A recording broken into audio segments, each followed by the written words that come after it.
Good afternoon, good evening, ladies and gentlemen. Professor Oxion, thank you so much for inviting me. Thank you for being here.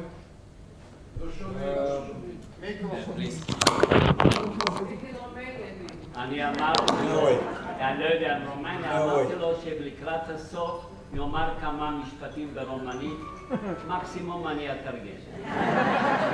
אל תתגלו, כנראה I'm sorry. אחרי כל כך הרבה כנסים עם יהודי הונגריה, כבר יכולתי להתבדח איתם בהונגריה. בבקשה, אל תנסו. The problem is that I can speak very poor Hungarian. I could. Jó estét kívánok. That's it, but I have to understand. French I could. Romanian, of course. English, I'm going to do it because I was asked to do it this way. Yes. So I'm sorry if I disappoint some of you. Again, good evening. Tonight I'm not going to talk so much about the Holocaust in Romania, but about the politics of memory in Romania and how we reached what is called the Bizel report on the Holocaust in Romania. It's an interesting story, and of course I'll say a few words about the Holocaust in Romania.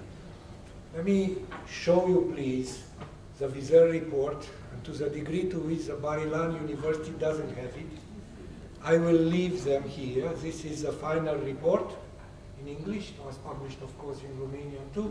And these are the documents which are supporting the report. But before I go to the story, this is all yours, Professor. Before I go to the story of the Holocaust in Romania, let me tell you a few words about what I think about the Holocaust and what is our problem as historians and as journalists too. For too long, the Holocaust was Germanocentric and Polonocentric. For too long, we talked only about what Nazi Germany did in Germany, in occupied territories, in occupied Poland. And too often, we forgot about the whole continent. Because in my opinion, as a scholar of the Holocaust was a European project.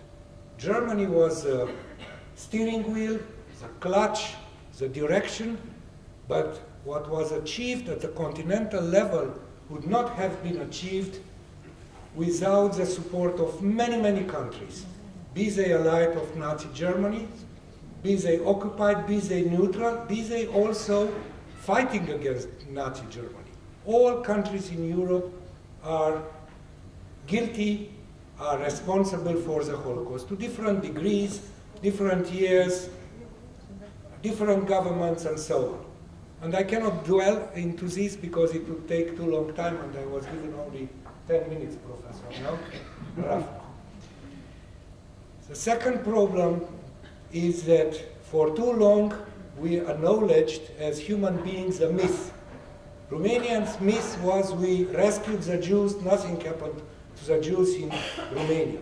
Hungary is saying only the Germans, we didn't do anything. In France, French were all in the resistance, if you ask them. We know very well. Who was in the resistance in France initially? Jews and communists. This is history, not, as I call it, not so nicely, balalaika. Balalaika is for the Red Army choir. We are dealing with history, ladies and gentlemen. United States, the myth was we didn't know. As an American citizen, as somebody who worked for 31 years for the Holocaust Museum before taking this job, I can tell you that America knew very well and helped very little. And I can go on and on and on like this. Now, I'll tell you a few words about the Holocaust in Romania a little bit later, but let me tell you something about the politics of memory in Romania under communism. What happened in Romania immediately World War II is that there were a few trials, few dozens of trials of war criminals in Romania, most of them, or more in Transylvania than in the rest of Romania. There was an extraordinary black book written by Matatias Karp. I don't know how many of you know about it. He was the General Secretary of the Jewish Community, Federation of Jewish Communities in Romania. And this is an extraordinary black book, much better than the Russian one. You know about the Russian one. Ehrenburg Grossman, everybody knows about it. About the Romanian black book, nobody knows. It was based on trial documents and on wartime documents.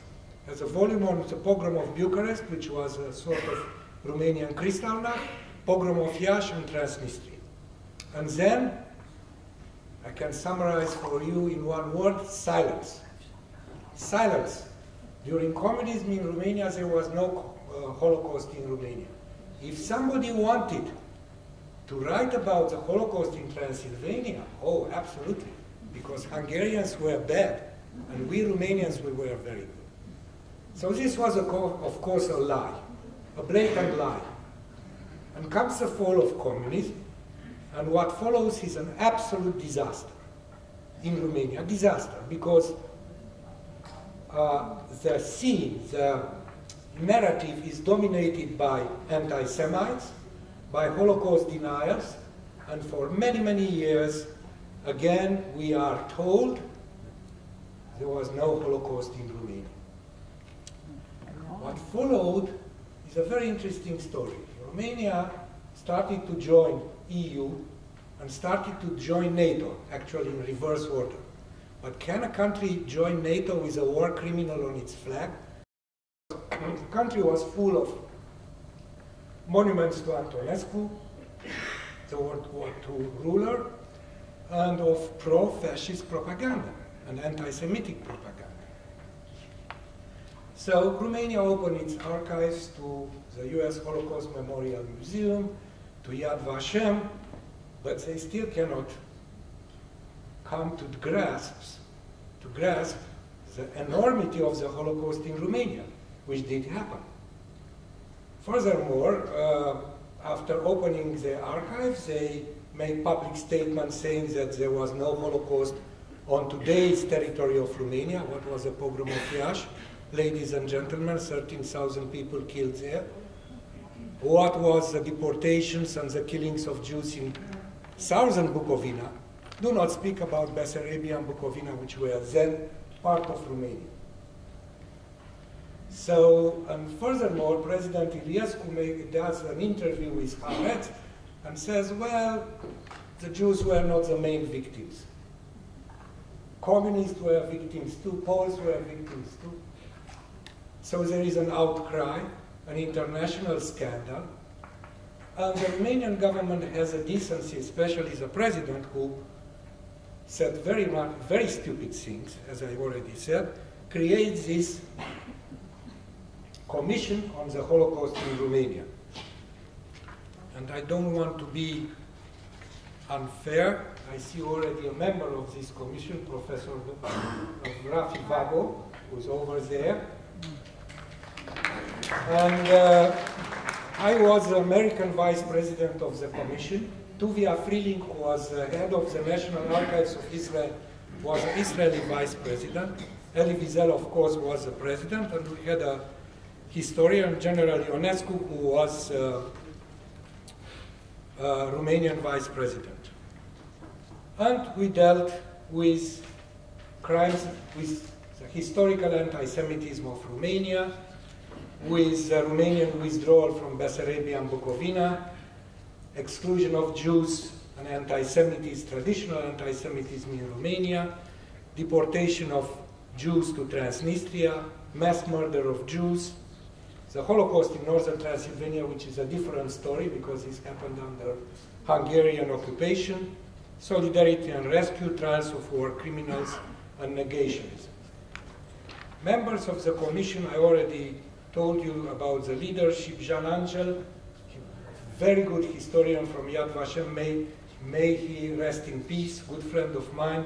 Andy Baker from the American Jewish Committee, historians from Germany, from France, Menachem HaKohen, then Chief Rabbi of Romania, very sweet gentleman, Dan Mariashin from Bnei Brit International, Meir Rosen, survivor of the Holocaust from Yash, brilliant diplomat, also passed away, and so on. Now, a couple of words about the Holocaust in Romania and about what happened after this report was written. So we are talking about 280,000 to 380,000 Romanian and Ukrainian Jews were killed under Romanian administration, because Romania occupied part of today's Ukraine, Transnistria. We are talking about around 5,000 Romanian Jews killed in Western Europe because Romania canceled their diplomatic protection. We are talking about 135,000 Jews killed by Hungarians in northern Transylvania, as I said. About 45 to 60,000 Jews killed in Bessarabia and Bukovina. Massive murders in Transnistria, in Odessa, 20,000, in Golta, 75,000, 76,000, in Berezovka, 30,000. And we are also talking about something very strange that happened in 1942-1943, when Romania, for opportunistic reasons, started to slow down and to stop the mass destruction of Jews. We are also talking about the fact that slightly over 300,000 Jews survived the Holocaust in Romania because of this opportunistic change of mind of the Romanian authorities. And let me tell you a few words, and I'll try to be brief, Professor, about the fact that the Romanian government and Romanian successive presidents accepted this report. This doesn't mean that anti-Semitism disappeared in Romania. It doesn't mean that Holocaust denial disappeared in Romania, but at least the political class is very, very careful in not saying stupid things and not accepting the old fashion of not thinking about history. So the report was accepted by successive presidents and governments of Romania. It was published in Romanian and English. It was disseminated everywhere in the country. It recommended, and this was accepted, publication of textbooks which are at this point recently mandatory about the Holocaust in Romanian high schools. I would not be so confident about the teaching of the Holocaust history in universities in Romania.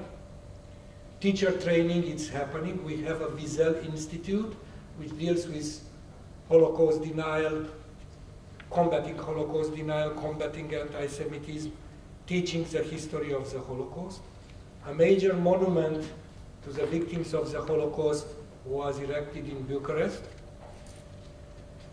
The Holocaust Day is not Auschwitz. The Holocaust Day is 9th of October, when over 150,000 Jews from Bessarabia and Bukovina were deported to Transnistria. And the government is building now a major museum of the history of Romanian Jewry and the Holocaust. It's a big project of 40 million euros, because I personally think that Romania is poorer today because there are no more Jews in Romania. We're talking about maybe 3,000 Jews. I'm not counting our Israeli Romanian friends who come and go because they have business there, or because they are vacationing there. So from 750,000 Jews, 760,000 Jews in 1930, Romania was the third Jewish community in Europe.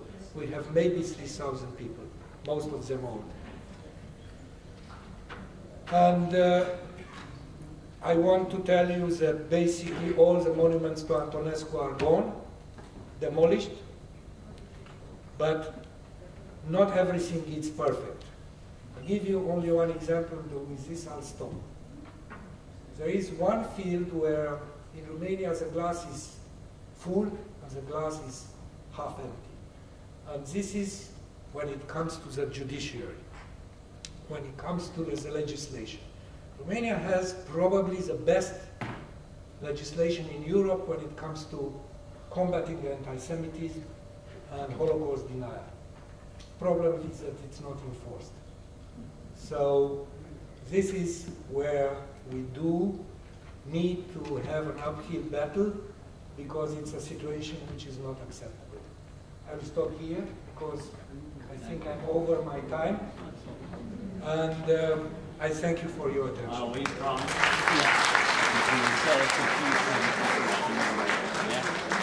I suggest that קודם כל תודה רבה לשגריר על המידע החשוב,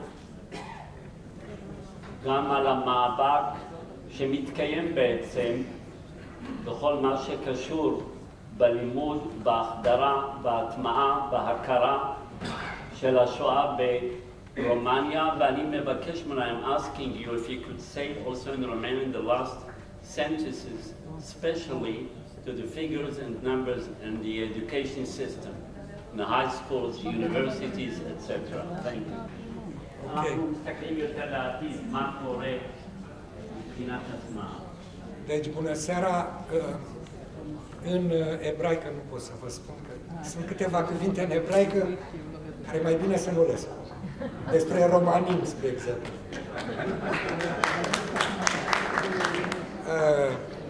Și domnul profesor m-a rugat să reiau puțin câteva lucruri despre Holocaustul în România. Am să fiu foarte scurt. Discutăm despre cel puțin 280.000 de evrei, români și ucraineni omorâți de autoritățile române. Este vorba de un holocaust românesc, unde România este responsabilă și nu germană. Am vorbit despre faptul că situația în vremea comunismului și imediat după căderea regimului comunist a fost un dezastru în România, pentru că nu s-a recunoscut responsabilitatea României și a guvernului din timpul războiului în Holocaust. Și am vorbit despre raportul Wiesel și faptul că, datorită, pe de o parte, faptului că România a încercat cu succes să intre în NATO și în EU, și datorită faptului, pe de o parte, pe de altă parte, că au fost niște gafe mizerabile ale conducătorilor români, ale guvernului, s-a făcut acest raport Wiesel, care a avut ca urmare, a avut niște consecințe pozitive. Un monument al Holocaustului major la București, dacă mergeți și puteți să vedeți. Educație în domeniul Holocaustului, care a devenit obligatorie, educarea profesorilor de liceu, că degeaba faci educația dacă n-ai cu cine, și faptul că Holocaustul în România nu se comemorează, nu e legat de eliberarea Auschwitzului, ci e legat de deportările din Basarabia și Bucovina, care au fost un absolut dezastru, cum dumneavoastră probabil că știți.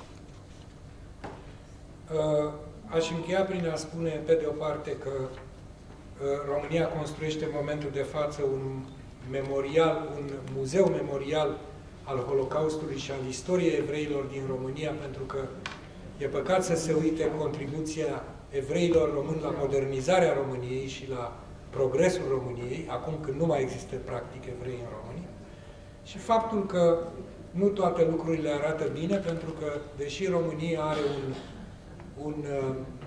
o legislație excepțional de bună în materie de negarea, de pedepsirea celor care neagă Holocaustul și a celor care propagă antisemitismul, din păcate această legislație este mai mult pe hârtie.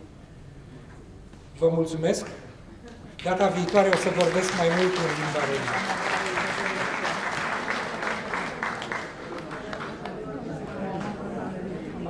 Thank you very much, Mr. Ambassador. אני ביקשתי בכוונה ממנו שגם יחזור,